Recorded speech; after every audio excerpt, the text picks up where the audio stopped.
আসসালামু আলাইকুম রহমতুল্লাহি বরকাত। জি, আজকে আমাদের সবক হবে বুহুস ফি কাজা কিতাব থেকে। তো যথাসম্ভব আমরা চেষ্টা করব এই কিতাবটি আহ, শেষ করে দেওয়ার জন্য ইনশাআল্লাহ। যতটুকু সম্ভব আমরা শেষ করার চেষ্টা করব ইনশাআল্লাহ। তো আজকে আমাদের হচ্ছে 11 নম্বর প্রবন্ধ হবে। তো এই প্রবন্ধের মধ্যে মূলত কিছু প্রশ্নের উত্তর দেওয়া হয়েছে আর কি। প্রবন্ধের শিরোনামে দেওয়া হয়েছে আজওয়াবাতুন আন ইস্তিসকাইল ইস্তিফতা আন ইস্তিফতাইল মার্কাজিল ওয়াশিংটন, অর্থাৎ ওয়াশিংটন আল মার্কাজুল ইসলামের কয়েকটি প্রশ্নের জবাব। এটা আপনার আহ, কিছু প্রশ্নের ইসলামী মার্কাজুল ইসলামী একটা প্রতিষ্ঠান আর কি, প্রতিষ্ঠান পক্ষ থেকে কিছু প্রশ্ন ছিল আর কি। তো এই প্রশ্নের কিছু জবাব আর কি এখানে দেওয়া হয়েছে। এখানে এই প্রবন্ধটা মূলত স্বতন্ত্র কোনো আপনার প্রবন্ধ না। এখানে বেশ কিছু প্রশ্নের জবাব দেওয়া হয়েছে, বেশ এটা মানে স্বতন্ত্রভাবে এখানে কোনো বিষয় নিয়ে আলোচনা করা হয় নাই, বরং এখানে প্রত্যেকটা আপনার প্রশ্ন আলাদা আলাদা। কিছু প্রশ্ন করবে আর কি, যেগুলো ইউরোপ আমেরিকাতে মানে মুসলমানদের মনে বেশি আসে। ইউরোপ আমেরিকা যে সকল মুসলমানরা বসবাস করে তাদের মনের মধ্যে আর কি এই সমস্ত প্রশ্ন বেশি বেশি আসে। তো বলতেছে এই জাতীয় কিছু প্রশ্ন এখানে করা হবে আর উত্তর দেবেন মুসান্নেফ। দেখেন, আমরা তো বিস্তারিত পড়বো না, শুধু আপনার শিরোনামগুলো দেখে দেখে মুলাখাস প্রশ্ন উত্তর জানবো আর কি। প্রথমে আছে আউয়ালান আল মাসাইলুল্লাতি ইয়াকসারু তাসাবুলুল মুসলিমিন আনহা ফি আমেরিকা শিমালিয়া আল জানুবিয়া ওয়া উরুবিয়া। এখানে বলতেছে অমুসলিম রাষ্ট্রের নাগরিকত্ব গ্রহণ করে স্থায়ীভাবে বসবাস করা, এই বিষয়ে প্রশ্ন। যেমন দেখা গেছে আপনার অনেক মুসলমানরা বলে যে ইউরোপ আমেরিকা নাগরিকত্ব এবং ন্যাশনালিটি গ্রহণ করা এটা শরীর দৃষ্টিকোণ থেকে জায়েজ হবে কিনা। হ্যাঁ, বা অনেকে দেখা গেছে ওই সমস্ত দেশে বসবাস করতেছে স্থায়ীভাবে। হ্যাঁ, অনেকে আবার ওই সমস্ত দেশের ভিসা পাওয়ার জন্য খুবই চেষ্টা ফিকিরে আছে। হ্যাঁ, তো আসলে এই অবস্থায় কি করা, এটা জায়েজ হবে কিনা, বা আপনার অমুসলিম যারা মানে মুসলমান যারা আছে তারা অমুসলিম দেশের যেই মানে রাষ্ট্রের নাগরিকত্ব গ্রহণ করেছে, তো তাদের এখন দেখা গেছে সবকিছু অনেক অনেক সময় ইসলামী রাষ্ট্রের তুলনায় সবকিছু বেশি নিরাপদ। মানে এখানে জেল শাস্তি টাস্তি ইত্যাদিরও মানে আপনার আশঙ্কা নেই। অথচ একটা মুসলিম রাষ্ট্রে দেখা গেছে আইন অমান্য করলেই জেল বন্দি শাস্তি তাদের আশঙ্কা থাকে আর কি। তো সব মিলিয়ে দেখা গেছে মোট কথা অমুসলিম রাষ্ট্রে নাগরিকত্ব গ্রহণ করা বা সেখানে নাগরিক হয়ে আপনার বসবাস করা স্থায়ীভাবে, এই বিষয়গুলো আসলে কতটুকু জায়েজ বা বৈধ, ঠিক আছে, এইটাই বলবে। দেখেন উত্তর বলতেছে, উত্তরের ভিতরে কি বলে দেখেন।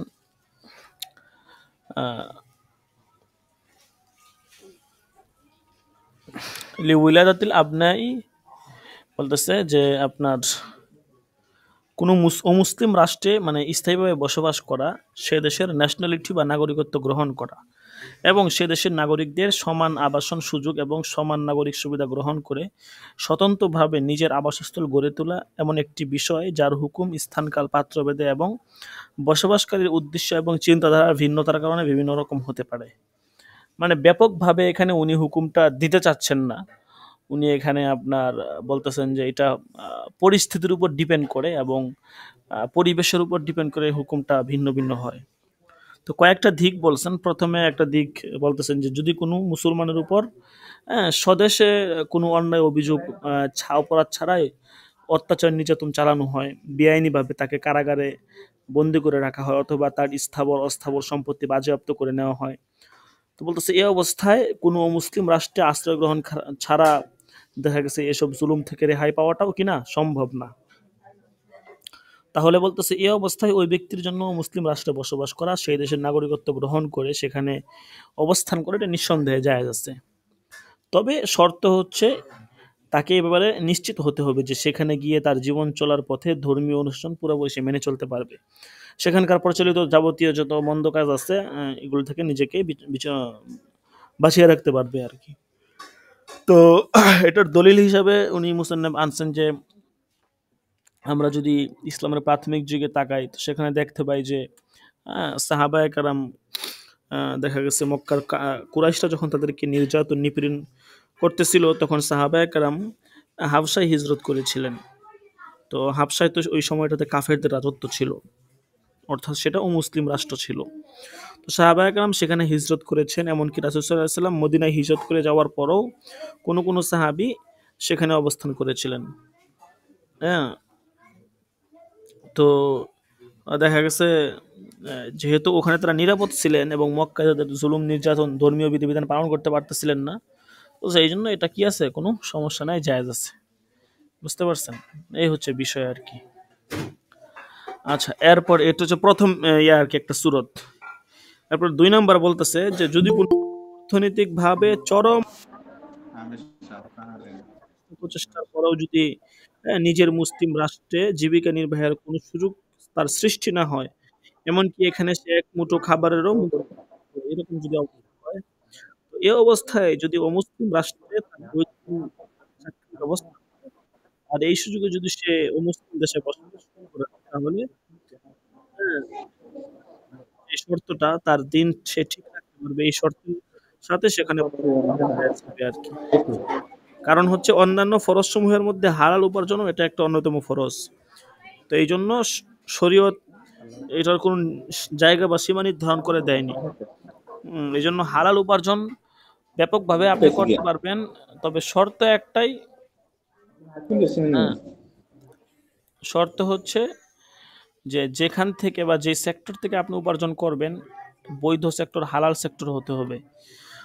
2 নাম্বারই বা আপনার কোনো ধরনের চাঁদাবাজি বা কোনো প্রতারণা ধোঁকা থাকলে সেটা জায়েজ হবে না আর কি।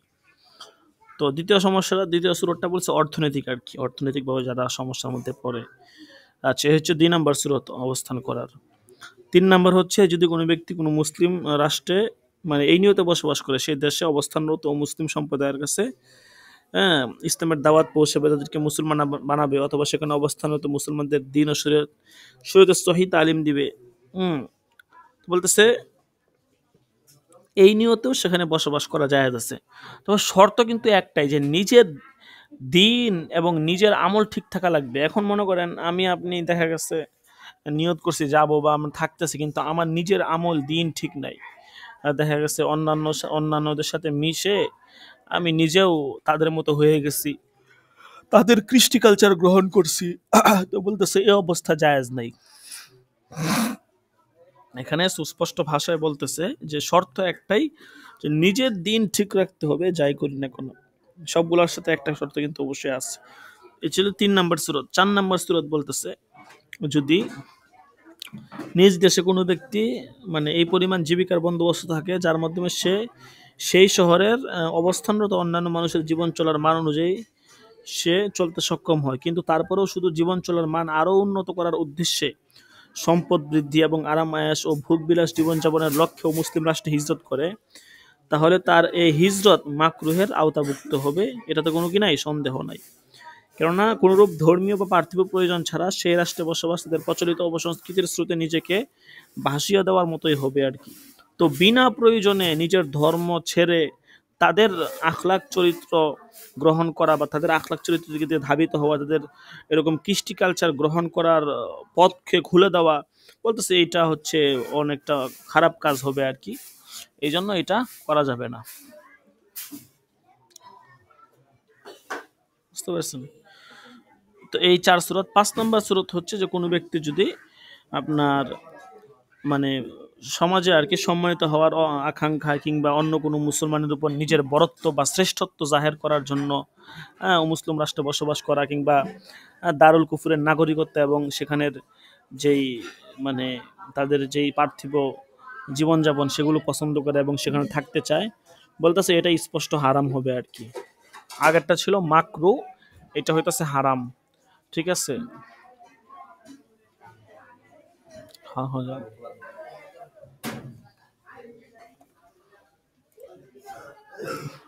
কেফায়াতুল্লাহর সাথে নেও। হ্যাঁ, কেফায়াতুল্লাহর সাথে নেও তুমি। জুবাইর যাইবান একটু হ্যালো লগে যাও, এনে কাজ করতে হইব। বাথরুমে আর কাজ আর কি, পাথর পাইপ ডেক টাইন দেবো এই আর তো, আর কি, আর কোনো কাজ নেই তো। তাহলে হানিফ চলে যাও, তিনজন যাও, ঠিক আছে। আর নাহলে রুবাইদুল আছে, রুবাইদুল যাও, যাও যাও যাও বেটা, কোনো কাজ নেই তো, এনে মস্তি বাজে যাও। আচ্ছা, তো যেটা বলতেছিলাম যে 5 নম্বর সূরত যেটা বললো আর কি, যে মানুষকে দেখানোর উদ্দেশ্যে অথবা নিজের বরত্ব জাহের করার জন্য, ঠিক আছে,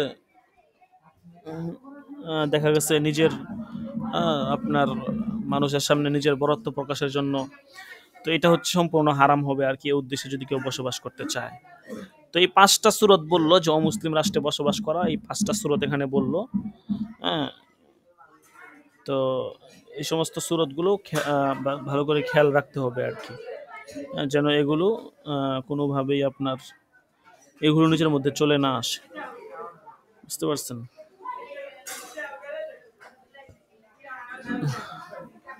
আচ্ছা, এরপরে আরেকটা বিষয় আছে, সেটা হচ্ছে দ্বিতীয় যে প্রশ্ন করা হয়েছে, অমুসলিম রাষ্ট্রে সন্তান লালন পালন করা, বুঝতে পারছেন। তো আপনার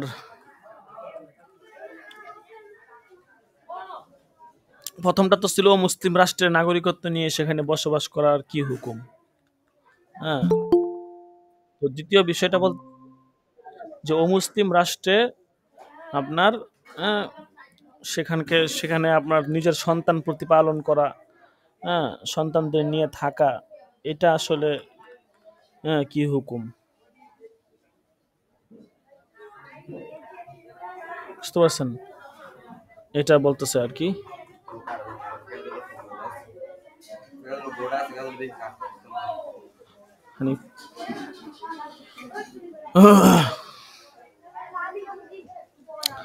তো অমুসলিম রাষ্ট্রে সন্তান লালন পালনের কথা বলতেছে, যে অমুসলিম রাষ্ট্রে যারা সন্তান লালন পালন করে তাদের আসলে কি হুকুম।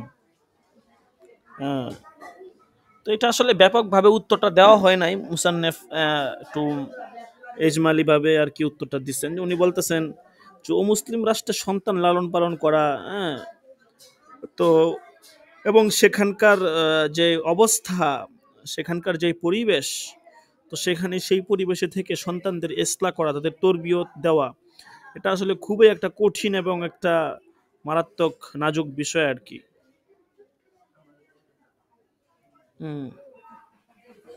তো এখন বলতেছে যে সমস্ত অবস্থায় উপরে 5টা সূরত বলা হয়েছে, তো যে সমস্ত অবস্থায় অবস্থান করাটা মাকরু কিংবা হারাম, ওই অবস্থায় তো আপনার সন্তান লালন পালনের কোনো প্রশ্নই আসে না, বরং আপনার ওখান থেকে বিরত থাকতে হবে। আর যে সমস্ত অবস্থায় মাকরু ছাড়াই মুসলিম রাষ্ট্রে বসবাস করা জায়েজ আছে, বলতেছে যেহেতু ওই সমস্ত অবস্থায় একটা যৌক্তিক কারণ মানে যৌক্তিক একটা বিশেষ কারণেই সেখানে অবস্থান করতেছে, এই জন্য ওই পরিস্থিতিতে সন্তানদের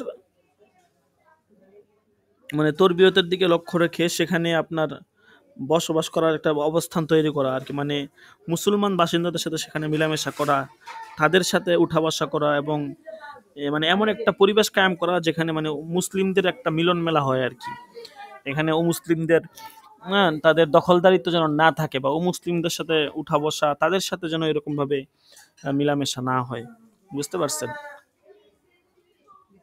আচ্ছা, এই ছিল আপনার প্রথম এবং দ্বিতীয় বিষয়। তৃতীয় এবং চতুর্থ বিষয় হচ্ছে যে মুসলিম মহিলা ও মুসলিম পুরুষকে বিয়ে করা, এই বিষয়টা আসলে কেমন, মুসলিম মহিলা ও মুসলিম পুরুষকে বিয়ে করতে পারবে কিনা, বা এটার কি হুকুম। বলতেছে যদি কোনো মানে মহিলা মানে সে মুসলমান হয়ে যায় এবং তার স্বামী যদি কাফের থাকে, বলতেছে এই অবস্থায় মুসলমান মহিলা কাফির স্বামীর সম্পর্ক বজায় রাখার কোনো সুযোগ পাবে কিনা, এটা প্রশ্ন করছে আর কি, একটা প্রশ্ন। আরেকটা প্রশ্ন এরকম এক কাছাকাছি, যে কোনো মুসলিম মহিলা ও মুসলিম পুরুষকে বিয়ে করতে পারবে কিনা, এই আশায় যে ওই ও মুসলিম পুরুষটা মুসলমান হয়ে যাবে, এই আশায় আর কি। আর 4 নম্বর প্রশ্ন হচ্ছে যে আপনার মুসলমান মহিলা, মানে মুসলমান যদি হয়ে যায় মহিলা, সে তার কাফের স্বামী তার বিবাহ বহাল থাকবে কিনা বা বহাল রাখার কোনো অপশন আছে কিনা। তো উভয় অবস্থায় 3 নম্বর 4 নম্বর যে প্রশ্নটা করা হয়েছে, উভয় অবস্থায় হুকুম একটাই, যে মুসলিম মহিলার জন্য অমুসলিম পুরুষের সঙ্গে বিবাহ বন্ধনে আবদ্ধ হওয়া এগুলো কোনো অবস্থাতেই কি নাই, জায়েজ নাই। পবিত্র কোরআনে তো স্পষ্ট ভাষায় বলা হয়েছে ওয়ালা তানকিহুল মুশরিকাতি হাত্তা ইউমিন। তো এখানে স্পষ্ট ভাষায় বলা হয়েছে ওয়ালা তানকিহুল মুশরিকিনা হাত্তা ইউমিনু ওয়ালা আবাদু মুমিনুন খায়রুম মিন মুশরিকি ওয়ালা আজাবাকুম। তো ওই আয়াতের মাধ্যমে এটা স্পষ্ট ভাষায় মানে প্রমাণিত হচ্ছে যে মুশরিকদের সঙ্গে বিবাহ বন্ধনে আবদ্ধ হওয়া যাবে না যতক্ষণ না তারা ঈমান আনয়ন করে।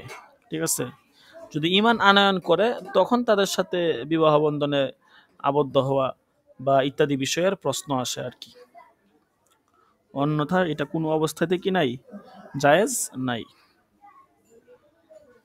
আচ্ছা, এরপরে 5 নম্বর প্রশ্ন, অমুসলিমদের কবরস্থানে মুসলমানকে দাফন করা, বুঝতে পারছেন? অমুসলিমদের কবরস্থানে মুসলমানদের দাফন করা, এটার কি হুকুম? ঠিক আছে, আর দাফনু ফি মাকাবিরি গায়রিল মুসলিমিন, মুসলিমদের কবরস্থানে মুসলমানদেরকে দাফন করা। দেখা গেছে মৃতদেহ দাফন করার জন্য মুসলমানদের পৃথক কোনো কবরস্থান খানা নেই। হ্যাঁ, তো ওই সমস্ত এলাকাতে দেখা গেছে ইহুদি খ্রিস্টানদের যেহেতু লোক বেশি, তো তাদের জন্যই কবরস্থান আছে, মুসলমানদের জন্য সেখানে পৃথক কোনো কবরস্থান নেই বা তাদের লাশ দাফনের কোনো অনুমতিও নাই পৃথকভাবে। এই অবস্থায় কি করবে? বলতেছে যে মানে স্বাভাবিক অবস্থায় মৃত মুসলমানদের হ্যাঁ অমুসলিমদের কবরস্থানে দাফন করা জায়েজ না। এটা হচ্ছে মূল মাসলা আর কি। মানে কোনো মুসলমান যদি মারা যায় তাকে আপনি অমুসলিমদের কবরস্থানে, কাফেরদের কবরস্থানে দাফন করতে পারবেন না, এটা জায়েজ নাই। ঠিক আছে, এখন মনে করেন যেইখানে দেখা গেছে উক্ত পরিস্থিতি নাই, মানে সেখানে আপনার মুসলমানদের কোনো কবরস্থান নাই, অথবা মুসলমানদের জন্য এক্সট্রা কোনো ব্যবস্থাপনা নাই, সেখানে তো কিছু করার নাই, বুঝেন নাই? যেহেতু এখানে তারা বাধ্য হইলে তো আর মাসলা আপনার উজুরের মাসলা চলে আসবে আর কি। তো এই জন্য এটা কোনো সমস্যা না আর কি, বুঝতে পারছেন? আচ্ছা, এরপরে 6 নম্বর বিষয়, হুকমু বাইইল মাসাজিদ, মসজিদ বিক্রয় করার ক্ষেত্রে শরীয়তের হুকুম কি? ঠিক আছে, মানে এখানে আর কি বিষয়টা আমি আপনাদেরকে বিষয় বুঝাই বলি, যে অনেক সময় দেখা যায় আপনার তারা কোনো বাড়িঘরকে, মানে আমেরিকা, ইউরোপ এই সমস্ত দেশে দেখা গেছে পৃথক কোনো মসজিদ থাকে না, বা পৃথক মসজিদ থাকলেও সেগুলো খুব কম থাকে। লোকেরা বেশিরভাগ সময় নিজেদের দেখা গেছে আপনার বাড়ি ঘরকে মসজিদ হিসেবে ব্যবহার করে। হ্যাঁ, অথবা আপনার যেখানে মসজিদ ছিল সেই মসজিদ ধ্বংস হয়ে যাওয়া কিংবা মুসলিমদের জবরদখল এবং নিয়ন্ত্রণে চলে যাওয়ার আশঙ্কা থাকলে ওই মসজিদ বিক্রি করে অন্য কোথাও মসজিদ দেওয়া জায়েজ হবে কিনা। হ্যাঁ, মোট কথা মসজিদ বিক্রয় আর কি যেই সুরতগুলো আসতে পারে, তো এটা আসলে কেমন হবে আর কি, বুঝতে পারছেন? বা দেখা গেছে একটা জায়গায় আপনার মসজিদ আছে, এখন আপনি দেখা গেছে এখানে সমস্যায় পড়ে গেছেন, মানে এখানে বিভিন্ন ধরনের সমস্যা হয়ে যাইতেছে, মুসলিমদের সাথে একটা বাজাবাজি হয়ে যেতেছে। তো আপনারা যারা মসজিদটা আপনাদের দায়িত্বে আছে, আপনারা চাইতেছেন যে এই মসজিদটা বিক্রি করে এটা টাকা দিয়ে আরেক জায়গায় মসজিদটা করবেন আর কি, যেহেতু এটা এখানে একটা সমস্যা হয়ে গেছে। তো এই আসলে এই অবস্থায় হুকুম কি? তো মুসান্নেফ উত্তরটা একটু তাফসিলে দিচ্ছেন। উনি বলতেছেন যে প্রথমত মুসলমানরা ইউরোপ, আমেরিকা বা পাশ্চাত্য দেশসমূহতে যে সমস্ত জায়গাতে নামাজ আদায় করে বা মসজিদ, মানে নামাজ আদায়ের জায়গা, সেটা মূলত 2 ধরনের হয়ে থাকে। কিছু স্থান থাকে এমন যে মানে যে সমস্ত স্থানকে মুসলমানরা নামাজ আদায় করার জন্য এবং ধর্মীয় সমাবেশের জন্য নির্দিষ্ট করে থাকে আর কি। উম, কিন্তু ওই সমস্ত স্থানকে শরীয়তের বিধান অনুযায়ী অন্যান্য মসজিদের মতো ওয়াকফ করে শরীয়ী মসজিদ বানানো হয় না। এই জন্য এই সমস্ত স্থানের নাম মসজিদের নামের পরিবর্তে অন্য নামকরণ করা হয়ে থাকে, যেমন ইসলামী মার্কাজ, দারুস সালাত কিংবা দারুল জামাত, এরকম আর কি। মসজিদের নাম দ্বারা দেওয়া হয় না, সেখানে মসজিদের জন্য ওয়াকফও করে না, বরং একটা স্থানকে তারা ধর্মীয় মিলন মেলা বা সংগঠনের জন্য তারা আর কি নির্ধারণ করে নেয়। বলতেছে এই ক্ষেত্রে শরীর সমাধান তো সহজ, যে এই জাতীয় স্থানগুলো যেহেতু শুধুমাত্র নামাজের জন্য ব্যবহার হয়, আর এখানে মালিকরা এটা মসজিদও বানায় নাই বরং ওয়াকফও করে নাই, শুধুমাত্র ধর্মীয় কিছু কার্যাদি করার জন্য তারা কিছুদিন ব্যবহার করে, বলতেছে এগুলো বিক্রি করা যাবে, এগুলো মসজিদ হিসেবে গণ্য হবে না। এই জাতীয় মালিক যারা আছে তারা তাদের টাকা পয়সা যদি মানে চায় তাহলে বিক্রি করতে পারবে, কোনো সমস্যা নাই, এরপর কোনো ইখতিলাফ নাই। ঠিক আছে, বিক্রি করে যে মসজিদ বানাইতে হবে বিষয়টা এমনও না, হ্যাঁ মসজিদ না বানাইলেও চলবে। ঠিক আছে, কারণ এটা হইতেছে আপনার দেখা গেছে সে তো মসজিদ হিসেবে এটাকে বানায় নাই, মসজিদ হিসেবে গ্রহণ করে নাই, সাময়িক সময়ের জন্য দেখা গেছে সে এটাকে আর কি বানাইছে বা মুসলমানদের মিলন মেলা হিসেবে ব্যবহার করছে। আর 2 নম্বর অপশন বলতেছে যে কিছু কিছু স্থান থেকে এমন যেখানে মুসলমানরা সাধারণ মসজিদের মতো ওয়াকফ করে দিয়ে সরে মসজিদ বানিয়ে নেয়। তো জমহুর উলামা কেরাম বলছেন এই জাতীয় স্থান যেখানে মুসলমানরা মানে আপনার এরকম মসজিদ বানিয়ে নেয়, কিয়ামত পর্যন্ত সেটা মসজিদ হিসাবে থাকবে, তো কোনো অবস্থাতে সেটি বিক্রয় করা জায়েজ হবে না এবং মালিকানা স্থানান্তর করাও জায়েজ হবে না। বুঝতে পারছেন?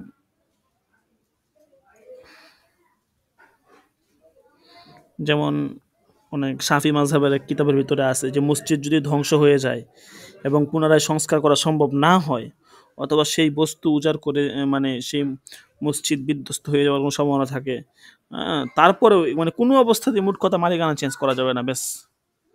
ঠিক আছে, তো অধিকাংশ ফুকাহা কেরামের মত এটাই যে মসজিদ এটা আপনার ওয়াকফের জমিন বিক্রয় করা জায়েজ না হওয়া এবং মালিকের মালিকানা সত্ত্বেও দ্বিতীয়বার আপনার প্রত্যাবর্তন না হওয়ার ক্ষেত্রে হযরত উমরের একটা ঘটনাও আছে আর কি এক্ষেত্রে। ঠিক আছে, ওয়া আন্নাল মাসাজিদা লিল্লাহ ফালা তাদউ মা আল্লাহি আহাদা। বুঝতে পারছেন, এরকম বিভিন্ন ইয়া আছে আর কি।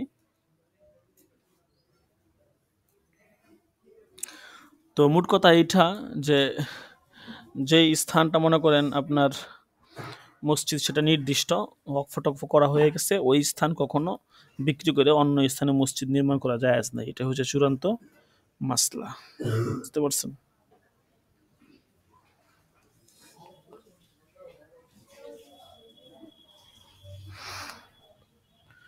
আচ্ছা, এরপরে 7 নাম্বার যেই প্রশ্নটা এখানে আসছে,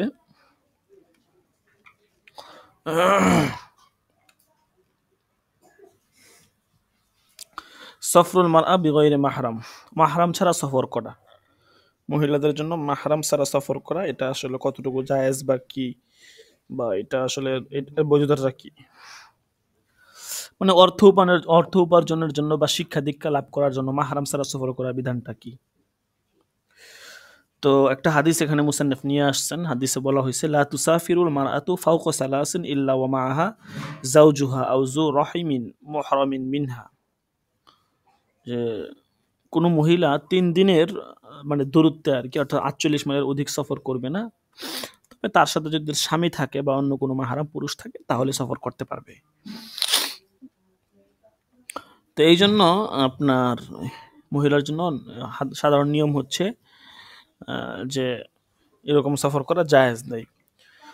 একটু ইস্তিসনা আছে, সেটা হচ্ছে যে যদি মহিলার অবস্থা এমন হয় তার কোনো স্বামী নাই, পিতা নেই, কিংবা তার কোনো এমন আত্মীয় স্বজন নেই যে তার জীবিকার দায়িত্ব গ্রহণ করতে পারে, অবস্থাটা এমন আর কি, অথবা সেই মহিলার কাছে এই পরিমাণ সম্পদও নেই যার মাধ্যমে সে তার প্রয়োজন মেটাতে সক্ষম, বলতেছে এ অবস্থায় ওই মহিলার জন্য প্রয়োজনীয় জীবিকা নির্বাহের মানে স্বার্থে, তো বলতেছে পুরো পরিসর এই পর্দা রক্ষা করে যতটুকু সম্ভব বাহিরে বের হয়ে জীবিকা নির্বাহ করা জায়েজ আছে। এটা যদি নিজের শহরে সম্ভব হয় নিজের শহরে করা, যদি নিজের শহরে সম্ভব থাকার পরেও সে অন্য শহরে যায় বা মুসলিম রাষ্ট্রে যায় সফর করতে চায় সেটা জায়েজ নাই। ঠিক আছে, তবে যদি মাহরাম থাকে তখন তো কোনো সমস্যা নাই, মাহরাম না থাকলে জায়েজ নাই আর কি। হ্যাঁ, মোট কথা একদম বাধ্যগত অবস্থায় শুধুমাত্র জায়েজ। নরমালি সুরতে এই সমস্ত শিক্ষা-দীক্ষা বলেন, যাই বলেন না বলেন, এগুলোর জন্য সফর করা ৪৮ মাইল দূরে গিয়ে এগুলো তো সফর-টফর করা এগুলো জায়েজ নাই। ঠিক আছে? এটাই হচ্ছে আপনার চূড়ান্ত মাসলা। ৮ নাম্বার বিষয় হচ্ছে অমুসলিম রাষ্ট্রে মহিলাদের একাকী অবস্থান করা। দেখা গেছে আধুনিক মানে মুসলিম মহিলা যুবতী মেয়েরা তারা দেখা গেছে আধুনিক শিক্ষা অর্জনের জন্য অথবা জীবিকা নির্বাহের জন্য অনেক সময় কাফের রাষ্ট্রে একাকী অমুসলিম নারীদের সঙ্গে বসবাস করে, তাদের সাথে থাকে। হ্যাঁ, বলতেছে এইটা হচ্ছে কেমন?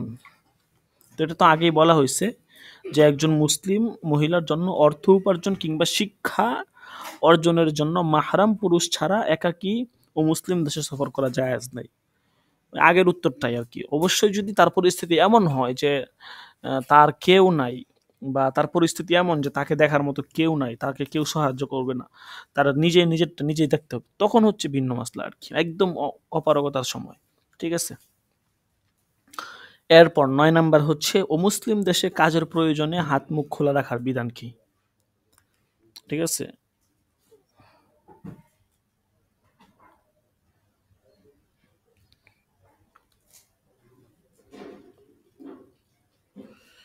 তো এই প্রশ্নটির উত্তর মুসান্নেফ এরকম মানে দেন নাই। উনি বলতেছেন যে এটার উত্তর এটা মানে একটা স্বতন্ত্র প্রশ্নের উপর নির্ভরশীল আর কি।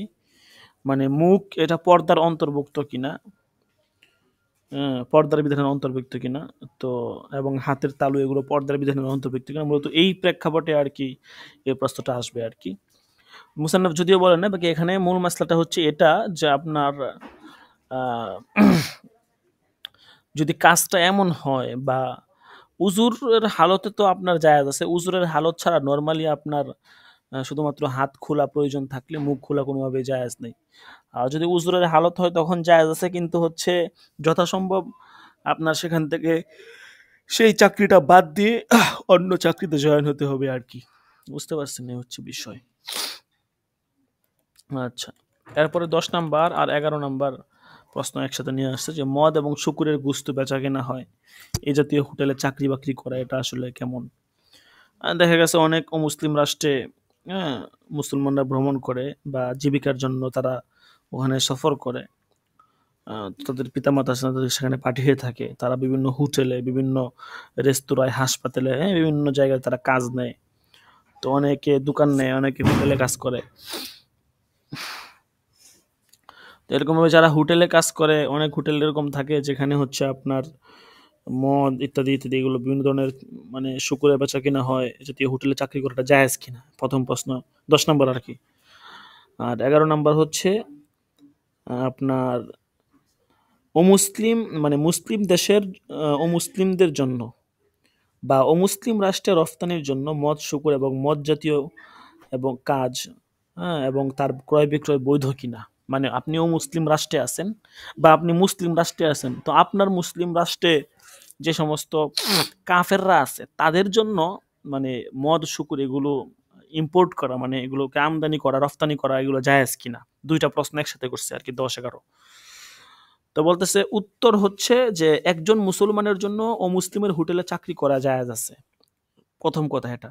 তবে শর্ত হচ্ছে চাকরিজীবী ওই মুসলমান মদ পান করানো অথবা শুকুর সহ যে কোনো হারাম বস্তু ও মুসলিমদের মাঝে পরিবেশনের দায়িত্ব পালন করতে পারবে না। অন্য কোনো মানে দায়িত্ব পালন সে করতে পারবে। মদ পান করা বা যে কোনো হারাম বস্তু পরিবেশন করাও হারাম। তো যেই জায়গাতে এই সমস্ত কাজ হয় সে আসলে ওগুলো করতে পারবে, কিন্তু হারাম যেই কাজগুলো মানে একটা হোটেলে তো অনেক কাজই হয়, সব তো আর হারাম না। যেমন গরু গোস্ত, মুরগি গোস্ত, বিভিন্ন ধরনের তরকারি টরকারি সবই বিক্রি হয়, এগুলো তো আর হারাম না। কারণ যেটা যেটা হচ্ছে নাজায়েজ বা যে অংশটা হচ্ছে নাজায়েজ বা হারাম, হারামের যে লেনদেনটা বলতেছে ওইটা সে করতে পারবে না। ঠিক আছে? একটা পার্ট যেটা হচ্ছে হারাম ওইটা সে করতে পারবে না, ওইটা ছাড়া অন্যগুলো করতে পারবে আর কি। ঠিক আছে? বিভিন্ন হাদিসে এরকম ভাবে আসছে, রাসূল সাল্লাল্লাহু আলাইহি ওয়াসাল্লাম লানত করেছেন। হ্যাঁ, তো এখন এই প্রশ্ন দ্বারা তো ১১ নম্বরটারও স্পষ্ট হয়ে যায় যে আপনার মুসলিম দেশে বসবাসরত মুসলিমদের জন্য মদ এগুলো রফতানি করে, এগুলো নাজায়েজ। কারণ যেখানে হোটেলে চাকরি করা, পরিবেশন করাই নাজায়েজ, সেখানে তো রফতানি করা তার বড় কাজ, এটা তো আরো আগে নাজায়েজ। বুঝতে পারছেন? এখানে কিছু হাদিস টাদিস আনছে, এগুলো দেখে নিয়ে এখান থেকে আর কি বিস্তারিত বিষয়টা প্রমাণ করলো। এরপর হচ্ছে 12 নম্বর বিষয়, অ্যালকোহল মিশ্রিত ওষুধের হুকুম। অ্যালকোহল মিশ্রিত ওষুধ এটা কেমন, এটা বৈধ কিনা আর কি। অনেক দেশে এরকম অ্যালকোহল মিশ্রিত বিষয় মানে ওষুধ বানায়, তারা ব্যবহার করে, এগুলো আসলে কেমন, বৈধ কিনা, এগুলো খাওয়া যাবে কিনা। তো মুসান্নেফ বলতেছেন যে এটা তো দেখা গেছে মুসলমান রাষ্ট্রগুলো এই সমস্ত মানে এগুলো আপনার বিরাজমান আর কি। তো এখন দেখা গেছে অবস্থা যদি এমন হয় যে অ্যালকোহল মিশ্রিত ওষুধ, ইমাম আবু হানিফা তো বলছেন অ্যালকোহল মিশ্রিত ওষুধ এরা জায়েজ আছে, তবে শর্ত একটাই, নেশা মানে কর হতে পারবে না আর কি, চিকিৎসার প্রয়োজনে এতটুকু সুযোগ দেওয়া হয়েছে আর কি। হ্যাঁ, তবে যদি আপনার অ্যালকোহলটা আঙ্গুর এবং খেজুর থেকেই বানানো হয় এবং এর দ্বারা যদি মানে প্রস্তুতকৃত যে ওষুধ, ওটা গ্রহণ করা যাবে না আর কি। হ্যাঁ, তবে ন্যায়পরায়ণ কোনো ডাক্তার সে যদি বলে যে না আপনাকে এটাই খেতে হবে, এটা ছাড়া আপনার অন্য কোনো এই রোগ ভালো হওয়ার জন্য আর কোনো নাই, ব্যবস্থাপনা নাই, তাইলে তো আর কিছু করার নাই। মোট কথা, বিকল্প থাকলে বিকল্প গ্রহণ করতে হবে আর কি। কিন্তু নর্মালি শুধু অ্যালকোহল দিয়ে এই যে মানে বা শুধু খেজুর দিয়ে বা ইয়া দিয়ে এই যে বানায় এরকম না, বরং খেজুরের সাথে মধু, গম, তারপরে আপনার গম, ভাত, শিরা, মানে বিভিন্ন ধরনের আইটেম মিশ্রণ করে আর কি, যার কারণে এটা নর্মালি ব্যবহার করা জায়েজ। কিন্তু শুধু যদি খেজুর দিয়ে মানে আপনার অ্যালকোহল, খেজুরের আঙ্গুর খেজুর থেকে বানানো হয়, এর ভিতরে নেশাটা বেশি থাকে, এই জন্য এটা আপনার হচ্ছে ব্যবহার করা বা খাওয়া জায়েজ নেই। তবে ন্যায়পরায়ণ কোন ডাক্তার যদি বলে যে না এটা আপনাকে খেতে হবে, এটা না খেলে আপনি মারা যাবেন, বা এটার বিকল্প আপনার জন্য আর বিকল্প নাই, তখন হচ্ছে জায়েজ আছে আর কি। বুঝতে পারছেন? আচ্ছা, এরপর হচ্ছে 13 নম্বর প্রশ্ন, যে শুকুর দ্বারা প্রস্তুত করা সিরাপ ব্যবহারের হুকুম কি? যে সিরাপটা শুকুরের চর্বি দিয়ে বা শুকুরের গোস্ত দিয়ে সিরাপ বানানো হয়েছে প্রসেসিং করে। তো ওই আগেরটার মতোই আর কি, যে দেখা গেছে মূলত শুকুর, তো দেখা গেছে শুকুরটা কেমনভাবে প্রসেসিং করা হয় এবং সেখানে চিকিৎসার অন্যান্য বস্তু উপাদান এমনভাবে মেলানো হয় যে ওই শুকুরের যে আইনি নাপাক সেটা আর বহাল থাকে না, সেটা তার আপন তবিয়তে বহাল থাকে না। যার কারণে শুকুরের মাধ্যমে বানানো প্রস্তুতকৃত যে সমস্ত ঔষধ আছে, হ্যাঁ, সেগুলো হানাফি মাযহাবের মতে হাকিকত যদি পরিবর্তন হয়ে যায় আর কি, তো হাকিকত পরিবর্তন হয়ে গেলে এটা আপনার বৈধ আছে আর কি। এখন যদি মনে করেন বিষয়টা এমন যে হাকিকতেই পরিবর্তন হয় নাই, বরং সরাসরি আগেরটার মতো আর কি, তাহলে কিন্তু আবার জায়েজ হবে না। এখন শুকুরের চর্বি, তেল, এগুলো কিন্তু দেখা গেছে মানে অন্যান্য আসবাবপত্র উপাদান মিলায় এগুলো খুব ভালো করে দেখা গেছে ঘষা মাজা করে বানানো হয়, যার ভিতরে এখানে হাকিকত থাকে না, হ্যাঁ, আংশিক কেমন যেন থাকে। তো এটা সমস্যা নেই, ব্যবহার করতে পারবে আর কি। আর যদি একদম সরাসরি আইন হয়, হাকিকত আপন জায়গায় থাকে, এই অবস্থায় সেই জাতীয় ওষুধ এগুলো ব্যবহার করা জায়েজ নাই নর্মালি আর কি। আর যদি ডাক্তারের যদি ডাক্তার বলে যে না তার জন্য এই ওষুধটা ব্যবহার ছাড়া অন্য কোনো উপায় নাই, তাকে এটাই খেতে হবে, তার বিকল্প কোনো পন্থা নাই, ওই অবস্থায় সে খেতে পারবে, সমস্যা নাই।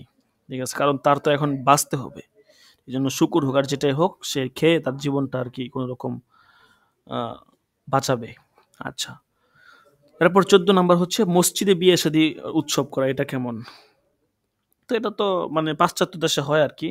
তো মূলত প্রশ্নগুলো পাশ্চাত্য দেশ, ইউরোপ, আমেরিকার দৃষ্টিকোণ থেকে সবগুলো করা। তো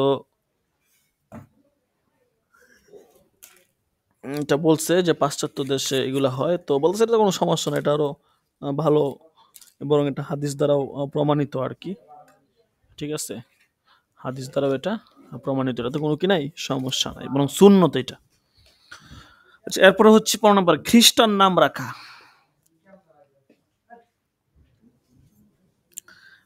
বলতেছে অনেক সময় এরকম হয় যে অনেক সময় সরকারি কর্মকর্তা বা পরিস্থিতিটা এমন হয় যে সন্তানের নাম খ্রিস্টান রাখতে হয়। বলতেছে তখন কি করবে আসলে? খ্রিস্টান নাম রাখাটা তখন বৈধ হবে?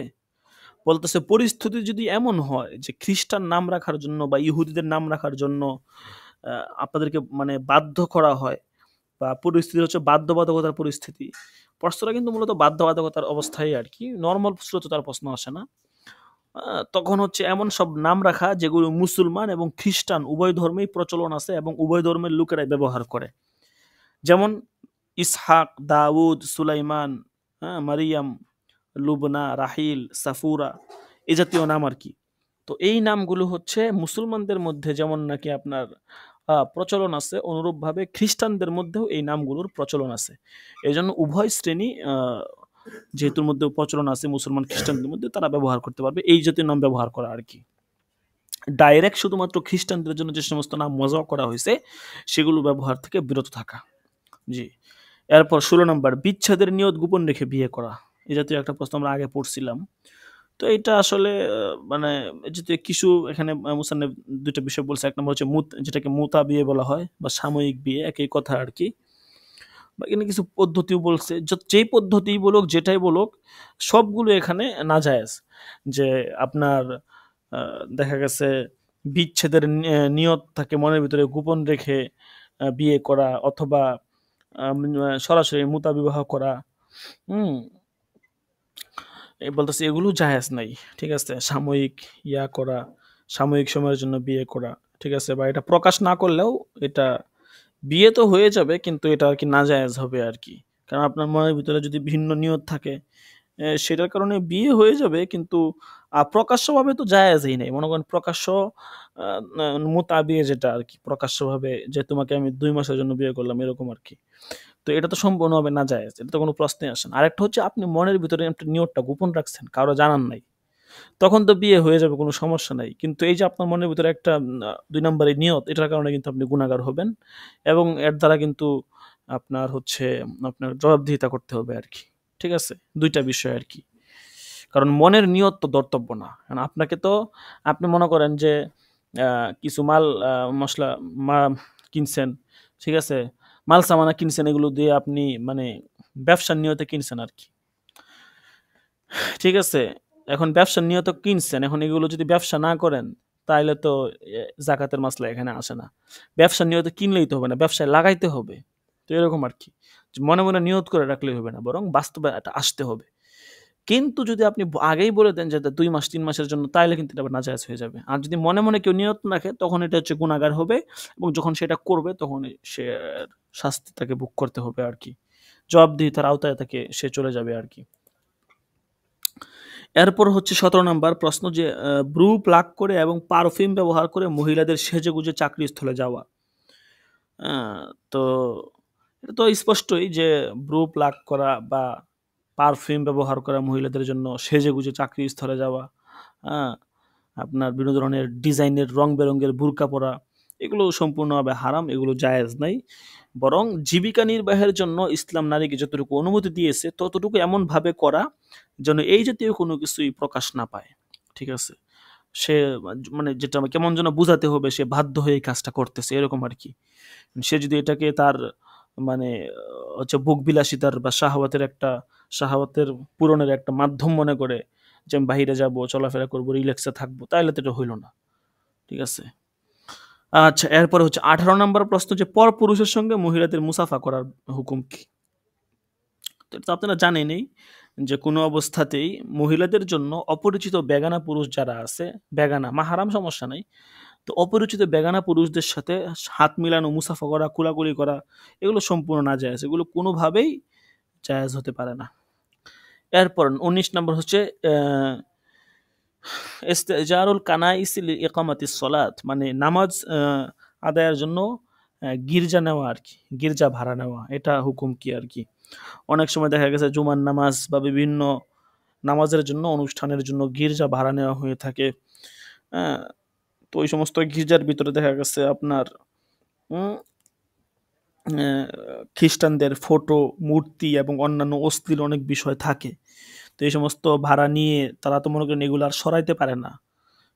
এগুলো ভাড়াও অনেক সময় কম হয়ে থাকে, বাধ্য হয়ে তারা নেয় আর কি। তো বলতেছে এটার আর কি আহ, হুকুম কি। মুসান্নেফ বলতেছেন আহ, এক হাদিসে আসছে জুইলাত লি লিয়াল আরদু কুল্লুহা মাসজিদা, যে আমার জন্য পুরো পৃথিবীকেই জমিন বা মসজিদ বানানো হয়েছে, রাসূল সাল্লাল্লাহু আলাইহি ওয়াসাল্লাম হাদিসে বলছেন। তো মুসান্নেফ বলতেছেন এই যেটা সমস্যা না, এটা হবে। তবে মুসান্নেফ বলতেছেন যে নামাজের সময় মূর্তি, ফটো এবং অন্যান্য যে অশ্লীল বিষয়াদি আছে সেগুলো সরিয়ে নিতে হবে আর কি। ঠিক আছে।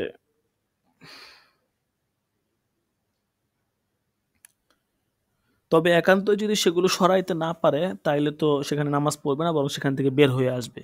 অন্যান্য হাদিস দ্বারা এটাই প্রমাণিত হয়। ইবনে আব্বাস থেকে বর্ণিত হাদিসে আছে তিনি গির্জায় নামাজ আদায় করতেন, কিন্তু যে গির্জায় মূর্তি বা ফটো থাকতো সেখানে তিনি নামাজ আদায় করতেন না। তো এই দৃষ্টিকোণ থেকে সেখান থেকে বেরিয়ে আসবে। তবে পরিস্থিতি যদি এমন হয় যে এরকম একটা মহল বা অন্য কোথাও নামাজ আদায় করার কোনো চান্সও নাই, আবার সেখান থেকে এগুলো বের করা যেতেছে না, পরিস্থিতি খুব নাজুক, তখন তো বাধ্য হয়ে কিছু করার নাই, নামাজ হবে আর কি। কিন্তু সর্বাবস্থা চেষ্টা করা যেন এগুলো বের করা হয়, হ্যাঁ, এবং সহজেই আপনার বৈধভাবে নামাজ আদায় করা যায় আর কি। এরপর হচ্ছে আহলে কিতাবের জবাইকৃত পশুর হুকুম। অর্থাৎ ইহুদি খ্রিস্টান যারা আছে তারা তাদের হোটেলে অনেক সময় গরু ছাগল এর মাংস পাওয়া যায়। তো সেগুলো আসলে বৈধ হবে কিনা খাওয়া।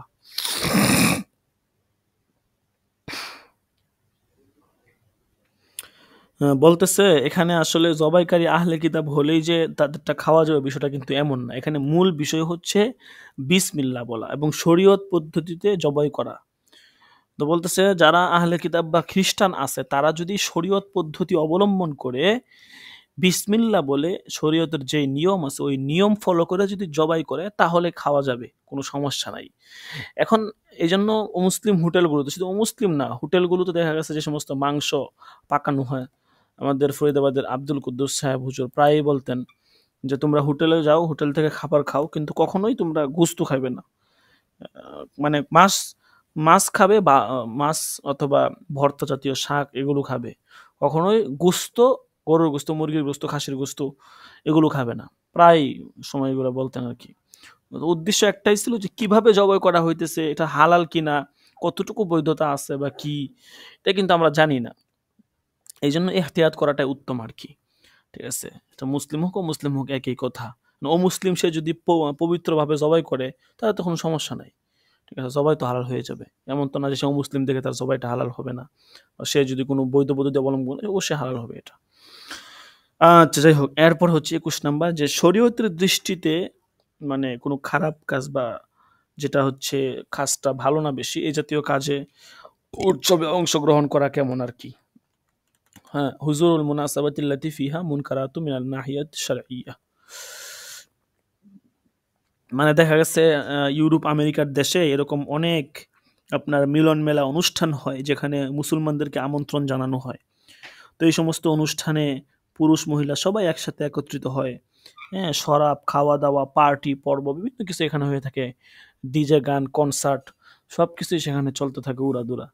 তো এই জাতীয় প্রোগ্রামে তো আসলে মুসলমানদের জন্য উপস্থিত হওয়া কেমন? বলতেছে এটা সম্পূর্ণ নাজায়েজ এবং হারাম। ঠিক আছে?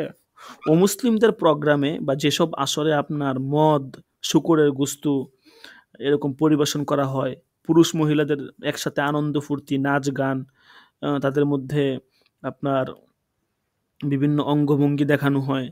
কোনো ধরনের লুকোচুরি থাকে না, সবকিছু খোলা অবস্থা যেখানে আরকি। নাইট ক্লাব যেগুলো চলে আরকি। তো এই জাতীয় যত ধরনের প্রোগ্রাম বা অনুষ্ঠান হয়ে থাকে এগুলো মুসলমানদেরকে সেখানে অংশগ্রহণ করা বিভিন্ন মাত্রায় কি নাই? জায়েজ নাই। ব্যাস, সোজা মাসলা। এরপরে হচ্ছে 22 নাম্বার। দিন বলতেছে যে দিন বড় হওয়ার কারণে রোজার সময় কমানোর কোনো সুযোগ আছে কিনা? স্পষ্টই যে দিন বড় হোক আর ছোট হোক, রোজার সময় কমানো যাবে না। মানে রোজা মূলত হয়ে থাকে কিসের উপরে ভিত্তি করে? আপনার সময়ের উপরে ভিত্তি করে আরকি। ঠিক আছে? মুসান্নেফ এখানে এই প্রশ্নটার বিস্তারিত উত্তর দেন নাই। উনি বলছেন যে এটা স্বতন্ত্র একটা বহস আলোচনার দাবি রাখে। এজন্য এটা নিয়ে উনি আরকি তেমন কোনো উত্তর দেনই নাই। তবে এটাই যে হাদিস অনুযায়ী এটাই প্রমাণ হয় যে আমরা হচ্ছে রোজা রাখা না রাখা এগুলো তো আমরা চাঁদ দেখে করব। ইফতার, রোজা রাখা, এরপরে সেহেরি করা, এগুলো আমরা চাঁদের উপর নির্ভরশীল। তো এই হিসেবে বলা যায় যেটা চাঁদের উপর নির্ভরশীল হিসেবে আমরা আর কি পালন করব। 24 নম্বরের বিষয় হচ্ছে আহ, আচ্ছা 22 নম্বর তো বললাম, 23 নম্বরটা এই জাতীয় আর কি, হিসাব বা গণনা করে চাঁদ দেখা বা রোজা রাখার বৈধতা একই। 24 নম্বর হচ্ছে অমুসলিম রাষ্ট্রের কোনো প্রতিষ্ঠানে মুসলমানদের চাকরি করা। তা আগে গেছে যে যদি চাকরি করে বাধ্যবাধকতা না থাকে অন্য কোথাও চাকরি দেখবে আর কি, ব্যাংকে চাকরি যে হুকুম এখানে সেম হুকুম আর কি। 25 নাম্বার হচ্ছে মুসলিম ইঞ্জিনিয়ারের খ্রিস্টানদের উপাসনালয়ের জন্য ডিজাইন ও নকশা তৈরি করা। আপনি মনে করেন আপনি হচ্ছেন আর্কিটেকচার, আর্কিটেকচার মানে তো বুঝে নেই যারা হচ্ছে বিল্ডিং ইঞ্জিনিয়ারিং, যারা যারা বিল্ডিং এর ইঞ্জিনিয়ারের কাজ করে, বিভিন্ন ধরনের আপনার নকশা তৈরি করে। একটা বিল্ডিং যদি 50 তলা বিল্ডিং হয়, কিভাবে ওই বিল্ডিংটা তৈরি করলে বাতাস এবং ঘূর্ণিঝড় বিভিন্ন ধরনের প্রাকৃতিক দুর্যোগ থেকে বিল্ডিংটা রক্ষা পাবে। তো এরকম আর্কিটেকচার যারা আছে বলতেছে ওরা যদি কোনো খ্রিস্টান উপাসনালয় বা অমুসলিম বা কাফেরদের জন্য কোনো নকশা তৈরি করে, সেটা জায়েজ হবে কিনা। বলতেছে যে না, মুসলমানদের জন্য কাফেরদের উপাসনালয়ের নকশা এবং ডিজাইন প্রস্তুত করা এটা জায়েজ হবে না। হ্যাঁ, কোরআন শরীফে আছে তাআওয়ানু আলাল বিররি ওয়াত তাকওয়া ওয়া লা তাআওয়ানু আলাল ইসমি ওয়াল উদওয়ান। তবে বাড়ি ঘর যদি হয় সেটা ভিন্ন হিসাব আর কি, বাড়ি হইলে এটা তো কোনো সমস্যা নাই। কিন্তু কিন্তু কাফেরদের খ্রিস্টান মানে খ্রিস্টানদের যেই উপাসনালয় বা চার্চ, হ্যাঁ, বা হিন্দুদের যেই মন্দির, আপনার পুজো মণ্ডপ আছে এগুলো আর কি, এই জাতীয় জায়েজ দেয়। বাড়িঘর যদি করা হয় সেটা ভিন্ন মাস্তা, সেটা জায়েজ আছে। 26 নাম্বার হচ্ছে স্বামীর রুজি রোজগার হারাম হলে স্ত্রী সন্তানের করণীয় কি। স্বামী ধরেন বিভিন্ন ধরনের আকাম কুকাম করে বা অবৈধ কাজে লিপ্ত, সে অবৈধ কাজ করে স্ত্রী সন্তানকে পালতেছে বা এরকম কিছু আর কি, বলতেছে তখন কি করবে এই অবস্থায়। যেমন ধরেন আপনার শুকুরের গোস্ত বেচা কিনা বা মদ, এই জাতীয় বিভিন্ন কারবারের সাথে নিয়োজিত আর কি। বলতেছে প্রথমত স্ত্রীর তো উচিত হচ্ছে স্বামীকে এই পথ থেকে ফিরিয়ে আনার জন্য চেষ্টা করা আর কি, আপ্রাণ চেষ্টা করা, চেষ্টা করতে করতে থাকা, তারপরেও যদি সে ফিরে না আসে এই অবস্থায় কোনো বৈধ পন্থা অবলম্বন করা। তো যতদিন পর্যন্ত কোনো বৈধ পন্থা অবলম্বন না হবে বাধ্য হয়ে সেখানে আপনার হচ্ছে স্বামীরটা সে গ্রহণ করতে পারবে। তবে এখানে একটু কথা আছে, মনে করেন স্ত্রী যদি সে নিজে যদি মানে নিজের জীবিকা নির্বাহের জন্য যদি সে নিজে কোনো বৈধ পন্থা অবলম্বন করতে পারে, তাহলে স্বামীর ইনকামের টাকায় তার জন্য চলা জায়েজ হবে না। বুঝতে পারছেন? মানে স্ত্রী নিজেই চেষ্টা করে নিজের জন্য একটা বৈধ পন্থায় চলার একটা পদ্ধতি বা একটা পথ সে বের করছে। বলতেছে এ অবস্থায় স্বামীর জন্য মানে স্বামীর টাকা দিয়ে স্ত্রীর চলা জায়েজ নাই। আর যদি সে নিজের জন্য কোনো পদ্ধতি অবলম্বন করতে না পারে বা স্বামীকেও ফিরাইতে না পারে এবং সে তো অপারগ, ওই অবস্থায় শুধু জায়েজ আর কি। তারপরেও সর্বদা মৃত্যুর আগ পর্যন্ত চেষ্টা করে যাওয়া, এই পথ থেকে ফিরে আসা। কারণ হালাল ইনকামে যদি না হয়, আপনার ইনকামে যদি হারাম হয়, তাহলে আপনার ইবাদত বন্দেগী কিভাবে কবুল হবে। ইবাদত বন্দেগী কবুল হওয়ার জন্য প্রথম শর্ত হচ্ছে কি, রুজি রোজগার হালাল হওয়া। কারণ রুজি রোজগারে যদি হালাল না হয় তাহলে ইবাদত বন্দেগী কেমনে কবুল হবে বলেন। আচ্ছা, এরপরে দেখেন 27 নাম্বার চার্চের জন্য চাঁদা চুলা তা মানে মুসলমানদের মানে মুসলমানদের যেই শিক্ষা প্রতিষ্ঠান এগুলো বা তাদের উপাসনালয় সংস্থা এগুলোর জন্য চাঁদা তোলার হুকুম কি। তো স্পষ্টই যে এগুলোর জন্য চাঁদা তোলা বা উপাসনালয় মানে সহযোগিতা করা এগুলো কোনোভাবেই জায়েজ নাই। ঠিক আছে, কোরআন শরীফে তো আছেই তাআওয়ানু আলাল বিররি ওয়াত তাকওয়া ওয়ালা তাআওয়ানু আলাল ইসমি ওয়াল উদওয়ান।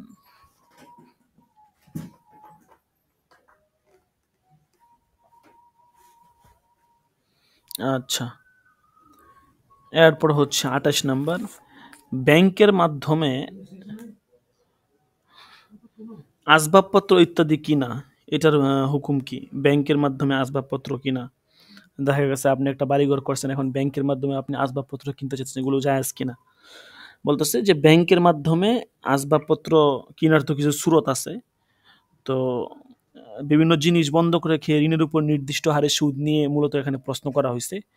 বিভিন্ন জিনিস বন্ধক রেখে ঋণের উপর নির্দিষ্ট হারে সুদ নিয়ে তারা কাজগুলো করে থাকে, এই প্রশ্নটা আর কি এই কেন্দ্রিক। বলতেছে এই অবস্থায় এগুলো জায়েজ নাই। ঠিক আছে, তো যদি আপনার এরকমভাবে সে করে তাইলে এই অবস্থায় তার জন্য আপনার ব্যাংকের মাধ্যমে আসবাবপত্র কিনা এগুলো জায়েজ নাই, বরং তাকে বৈধভাবে আসবাবপত্র বাড়িঘর যেই বিভিন্ন ডিজাইনের জিনিসপত্র আছে এগুলো কেনার জন্য তাকে বৈধ পন্থায় কি করতে হবে, ফিকির করতে হবে। আচ্ছা, যাই হোক, তো আপনার এখানে যেই প্রবন্ধটা আছে এখানে প্রায় ২৭টার মতো ২৮টার মতো বিষয় গেছে আর কি, বিভিন্ন প্রশ্ন। এটা স্বতন্ত্র একটা প্রবন্ধ ছিল, তো এখানে বেশ কিছু প্রশ্ন করা হয়েছে, উত্তর দেওয়া হয়েছে। আপনারা আরো ভালো করে মোতালা করেন, ইনশাল্লাহ অনেক কিছু জানতে পারবেন।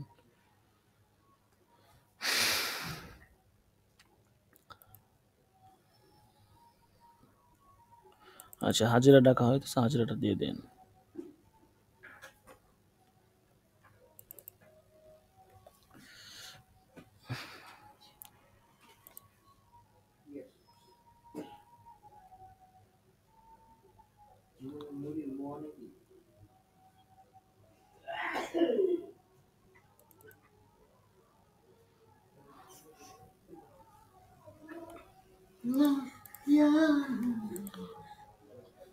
আচ্ছা, এখানে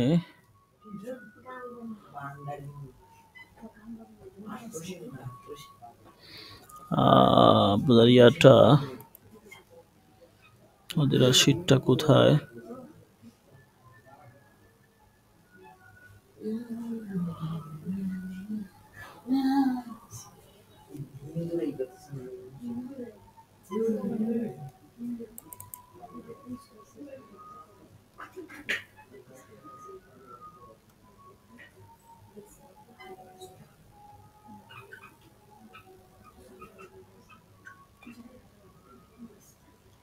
শীটটা তো আমি পাইতেছি না। আচ্ছা, আমি এখান থেকে আপনারা যারা আছেন আমি স্ক্রিনশট নিয়ে নিতেছি, ঠিক আছে? হাজিরা শীটটা ফাইলটা কোথায় আমি গতকালকে সেভ দিছিলাম, তো কোথায় আছে কে জানে, আমি স্ক্রিনশট নিয়ে নিছি।